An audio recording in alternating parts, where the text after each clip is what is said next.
ते साधारणपणे या प्रक्रियेने लाभार्थ्यांना अधिक लाभ होणार आहे. म्हणजे सुरळीत त्यांना दर महिन्याला लाभ मिळण्याच्या दृष्टिकोनातून ई केवायसी हे अतिशय महत्वपूर्ण पाऊल आहे.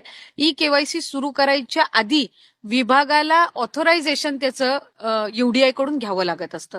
त्याच्यामध्ये 118 बाबींची पूर्तता करावी लागते. त्याच्यामुळे साधारणपणे या प्रक्रियेला 8-9 महिने लागत असतात.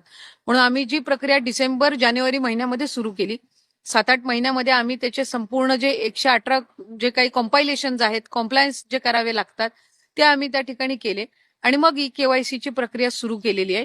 आणि याच्यानी अधिकाधिक फक्त लाडकी बहीणचा नाही, पुढे मागे दुसऱ्या कुठल्या शासनाच्या योजना असतील त्याच्यामध्ये सुद्धा ही ई केवायसीची प्रक्रिया ही नाही. साधारणपणे जे जे मंत्री संपर्क मंत्री म्हणून आहेत किंवा जिल्ह्याचे तिथले पालकमंत्री म्हणून आहेत, आता उदाहरणार्थ वाशिम जिल्हा दत्तमामा पालकमंत्री आहेत, त्यांना त्या लगतचे जे 2 जिल्हे आहेत आणखीन, तर त्यांना दौऱ्यासाठी ते दिलेले आहेत. बुलढाणा मकरंदाबा स्वतः असतील, त्याचबरोबर ते आणखीन 3 जिल्ह्यांचा दौरा मकरंदाबा स्वतः करणार आहेत. ते मदत व पुनर्वसन मंत्री पण आहेत आणि बुलढाण्याचे पालकमंत्री आणि लगतच्या जिल्ह्याचे पक्षाच्या वतीने नेमलेले संपर्क मंत्री सुद्धा आहेत.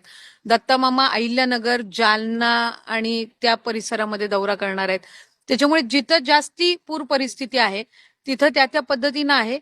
बहुतांशी जिल्ह्यांना रेड अलर्ट दिलेला आहे. आता रायगड आणि रत्नागिरी जिल्ह्याला पण रेड अलर्ट दिलेला आहे. आमच्या इथं मे महिन्यापासून साधारणपणे सगळीकडे पाऊस सुरू झालेला आहे आणि साधारणपणे प्रत्येक ठिकाणी प्रत्येक तालुक्यामध्ये काही ना काही परिस्थिती आहे.